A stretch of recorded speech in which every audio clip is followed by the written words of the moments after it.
The night was supposed to be ours. For months, I had planned this evening, pouring every ounce of love and effort into making it unforgettable. The table was perfectly set, each dish carefully chosen because I knew exactly what she loved. The candles flickered softly, casting golden light across the room, their warm glow dancing against the walls like shadows of love that once burned so brightly. And yet, as I stood there watching the clock tick away, I was alone. Emily had gone to the bathroom nearly 20 minutes ago. At first, I thought nothing of it. Maybe she just needed a moment. Maybe she was fixing her makeup, adjusting her dress, something, anything, that would explain why she hadn't come back yet. But as the seconds stretched into minutes, and the minutes felt like hours, something inside me began to shift. A knot formed in my stomach. I swallowed hard, trying to push away the creeping sense of unease. "Emily!" I called out, my voice breaking the fragile silence that had settled into the apartment like an uninvited guest. Nothing. A cold prickle ran down my spine. I walked toward the bathroom door, hesitating for a moment before gently knocking. "Babe, you okay in there?" No response. My fingers curled into a fist, my breathing shallowed. Something was wrong. And then a vibration. My phone, sitting on the kitchen counter, buzzed against the hard surface. I turned sharply, my heart hammering as I rushed toward it, the screen lighting up with a name I hadn't expected. Dave, a longtime friend, a guy who had been by my side for years. I answered immediately. "Dave?" His voice was strained. "Jim, listen, man. I don't want to be the one to tell you this, but Emily's not coming back tonight." My world tilted. The room suddenly felt too small, the air too thick. "What? What the hell are you talking about?" My voice barely sounded like my own. Dave exhaled sharply. I could hear the hesitation in his breath, the weight of something he didn't want to say, but had to. "She's with Nate." The name slammed into me like a sledgehammer to the chest. Nate Miller, the golden boy, the famous quarterback, the guy who could have any woman he wanted, and yet he had chosen mine. I staggered back, gripping the edge of the counter as the words sank in. Dave continued, his voice low, almost apologetic. "I didn't want you to find out like this, Jim, but I saw her with him. They left together and man, I'm sorry, but it didn't look like she was planning on coming home." A slow, dull ringing started in my ears. A sickness roiled in my stomach, thick and burning, clawing its way up my throat. Emily, my wife, she had walked out on me for him, and she hadn't even bothered to tell me. I don't remember hanging up. I don't remember how long I stood there staring at the phone, my fingers shaking so badly I almost dropped it. My mind raced, rewinding through every memory, every conversation, every moment over the past few months, searching for signs. Had she been distant? Had she been hiding something? Had I been so blind? The answer to all three was yes. There had been moments, little things, late nights at work, excuses that didn't add up. The way she would turn her phone just slightly away from me when she texted. The way she started dressing up more often, even when she swore she was just meeting friends. But I had ignored it because I had trusted her. A bitter laugh escaped my throat, hollow and empty. I glanced around the apartment, the place we had built together, the place that now felt like a lie. The table was still set for two, the candles still flickered, the wine bottle still sat unopened. A twisted mockery of the life I thought I had. I clenched my jaw, my entire body shaking with fury, and then something in me snapped. I grabbed my coat and stormed out the door. I didn't even know where I was going at first, but my body knew, and before I had even processed it, I found myself in front of the Avalon, an upscale bar Emily and I had visited only once before, on our anniversary last year. The same bar where Nate Miller was known to frequent. I stepped inside. The atmosphere was loud, filled with the scent of expensive whiskey, overpriced cologne, and a kind of reckless indulgence only the rich could afford. And then I saw her, Emily, sitting in a dimly lit booth with him. Nate leaned close, whispering something in her ear, his hand resting on her thigh. She laughed, a laugh that was so familiar, and yet now sounded like a dagger to my chest. My breath hitched, something inside me shattered, and as if she felt my presence, Emily's gaze suddenly lifted, locking onto mine. Her smile vanished. For a split second, guilt flashed in her eyes, and then she looked away, like I was nothing, like I was a ghost, like the past 6 years of our marriage had meant absolutely nothing to her. My fist clenched so hard, my nails dug into my palms. My breath came in shaky, ragged gasps, my vision blurring with pure, undiluted rage. I should have walked away, but I didn't. I stepped forward, and in that moment, one thing became crystal clear. This wasn't just about betrayal anymore. This was war. The moment my feet moved forward, I felt like I was operating outside of myself, like I was watching my own body from somewhere else. The air in the bar felt thick, suffocating, each heartbeat pounding in my ears. The glow of the neon lights painted streaks across Emily's face, illuminating the sheer disbelief in her eyes.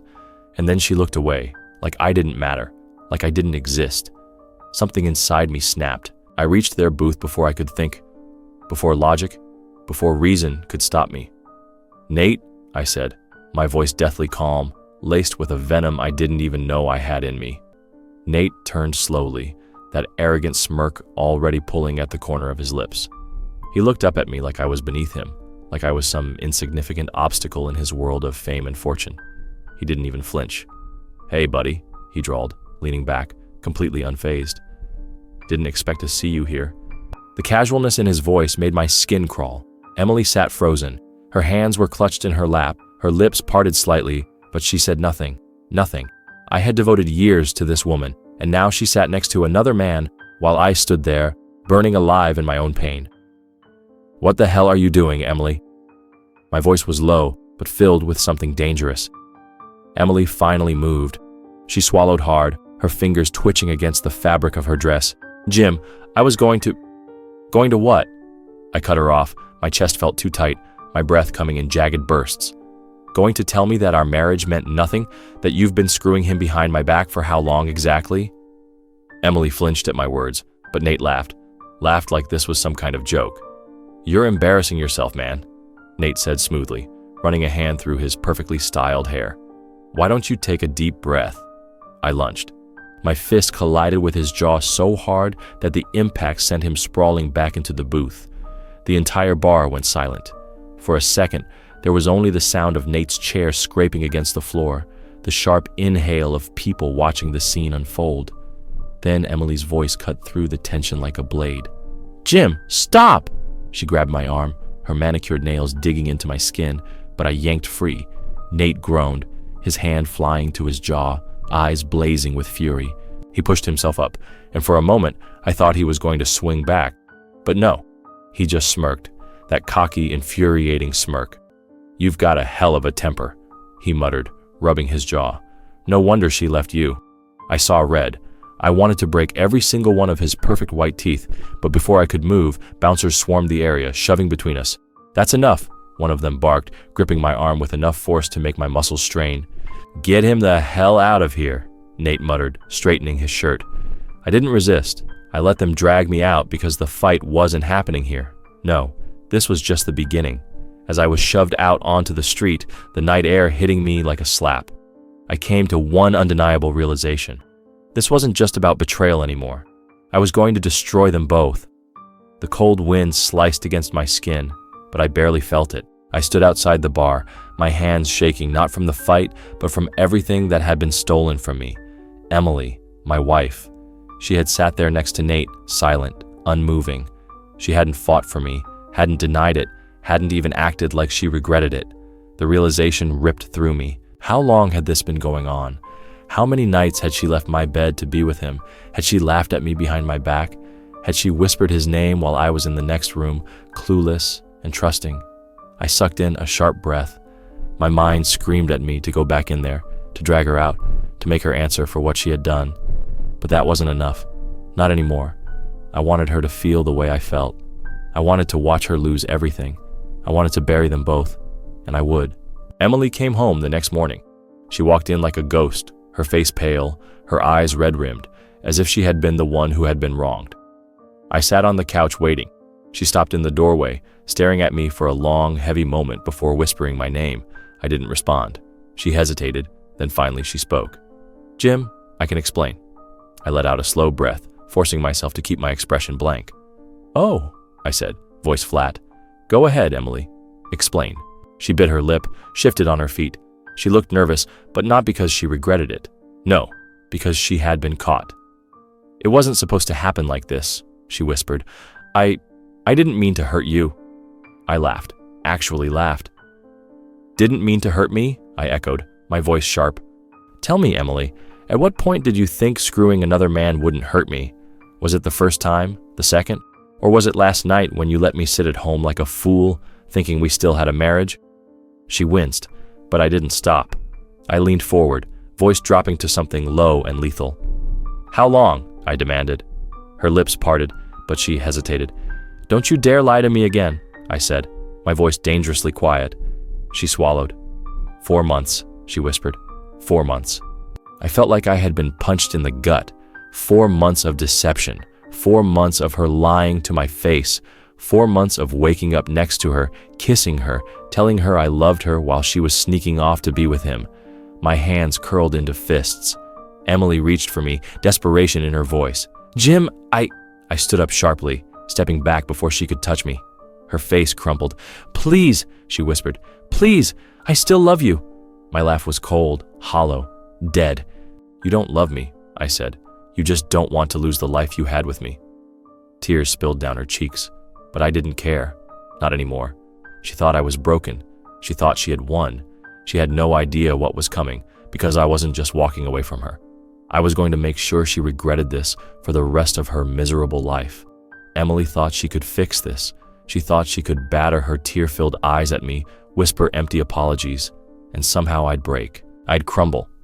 I'd say something stupid like, I forgive you, and we'd pretend none of this ever happened. She had no idea who I was now. I wasn't her devoted, trusting husband anymore. I was something else, something cold, something patient, something vengeful. I let her cry. I let her stand there, pathetic, looking at me like I was supposed to feel bad for her, but I just stared, silent, unreadable. Jim, she whispered, voice shaking, please, please, don't shut me out like this. I tilted my head. My voice came out calm, almost thoughtful. Why not? She blinked, caught off guard. I took a step closer, my eyes locked on hers. You shut me out first, I murmured.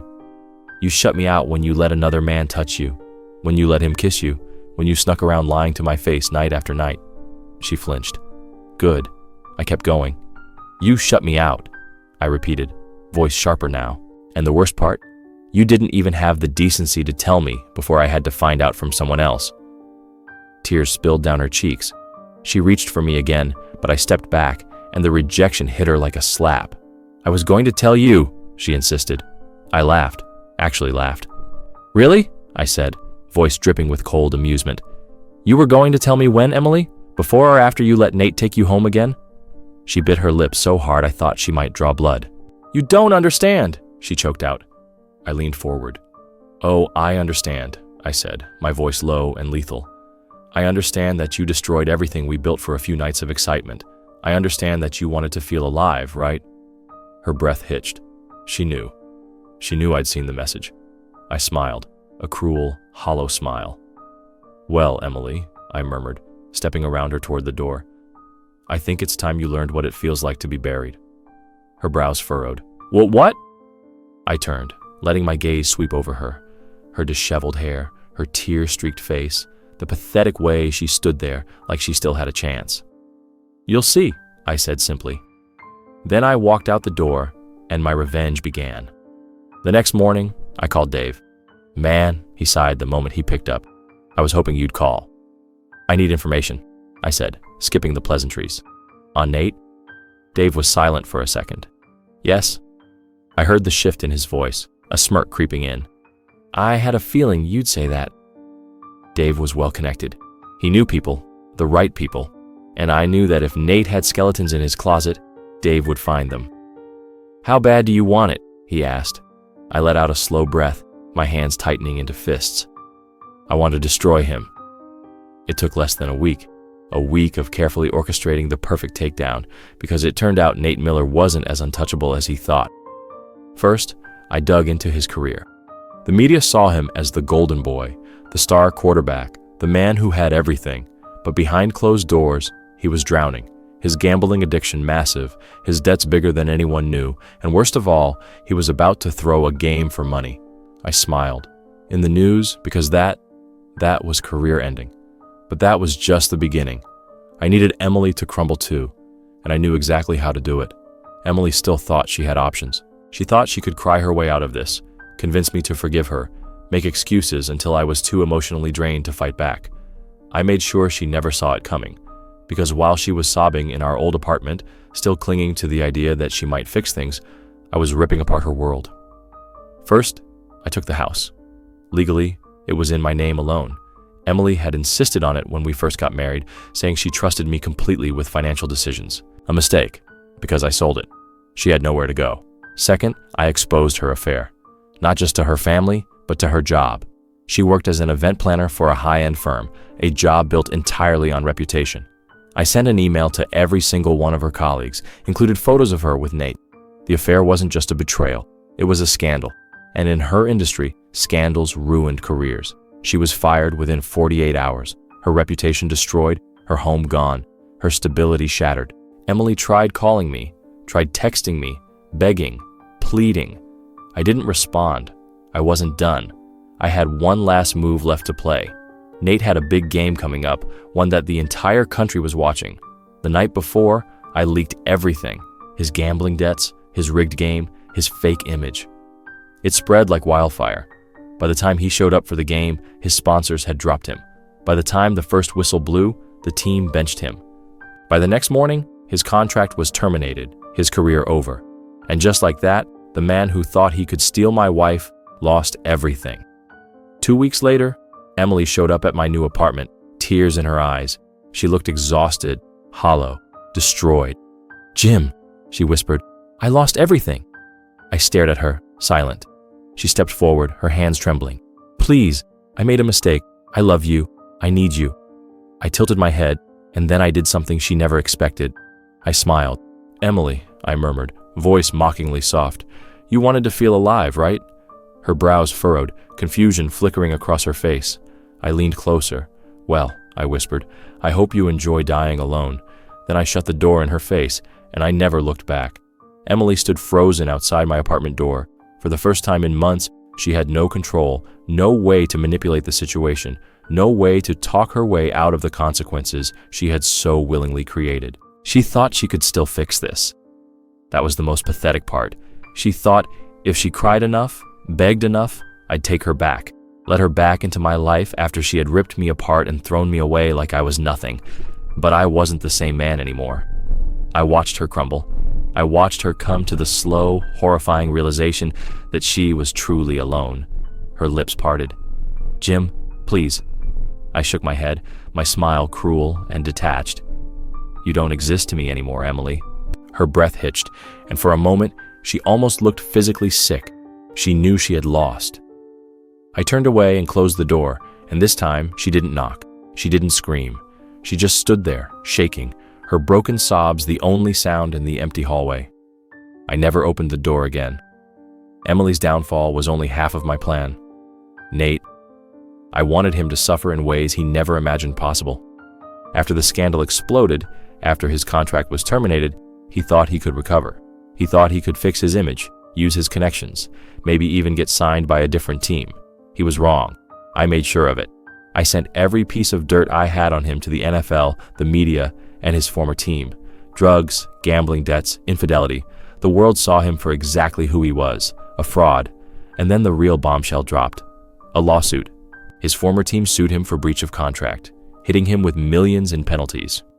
Every single one of his endorsements gone, his savings drained by legal fees, his fame destroyed overnight. And the best part? The gambling ring he was involved in? They wanted their money, and when he couldn't pay, they came for him. Weeks passed. Emily tried to contact me over and over again. She left voicemails, dozens of messages, each one more desperate than the last, but I never answered. I watched from a distance as she fell further and further. She had no job, no home, no one to turn to. And Nate? He was officially blacklisted from the NFL. He went from being a multimillionaire to being completely bankrupt in under a month. And then he vanished. Some say he fled the country. Others say the people he owed money to finally got to him. Either way, he was gone. And Emily? She was left behind, alone, broke, ruined. One night, months later, I heard a knock at my door. I didn't have to look. I already knew who it was, but I opened it anyway. And there she was, Emily, or at least what was left of her. Her once perfect hair was a mess. her eyes hollow, her clothes worn and cheap-looking, a far cry from the designer dresses she used to wear. "Jim," she whispered, voice weak, "I don't have anywhere else to go." I leaned against the door frame, arms crossed, expression unreadable. "I figured as much," I said coldly. She bit her lip, trembling. I was wrong. I was so wrong. I thought Nate loved me." I laughed. Actually laughed. Her eyes widened at the sound.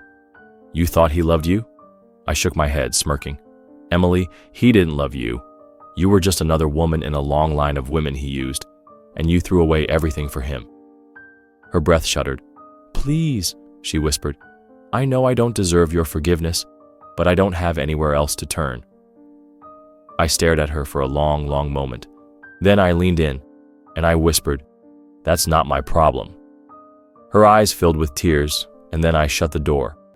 Emily never showed up again. She disappeared, just like Nate. Some people said she moved to a different city, taking up some low-paying job, struggling to survive. Others said she never fully recovered from what happened. But me, I never cared enough to find out, because for the first time in years, I was free. No more lies, no more betrayal, no more wasted love. I had rebuilt my life, my happiness, my future without her, without the pain, and I never looked back. Looking back, I realized something. Betrayal doesn't break you, it reforges you. I wasn't a weak, naive husband anymore. I was stronger, smarter, ruthless when I needed to be. I had lost everything, and I had taken everything from the people who wronged me. I had won, but the real victory wasn't in revenge, it was in moving forward. Months passed, then years, and one day, on a quiet evening, I found myself in a new restaurant, sitting across from a woman with kind eyes and a warm smile. She wasn't Emily. She wasn't anything like her, and that was the best part. For the first time in forever, I felt alive again. But this time, not because of betrayal, not because of revenge, but because I'd finally let go. There are moments in life that change you forever. Betrayal is one of them. But the difference between being broken and being reborn is simple. You either let the pain consume you, or you become stronger than it. I chose to be stronger, and that was the real revenge. Because in the end, Emily and Nate lost everything. And me, I won. I walked away and I never looked back, ever.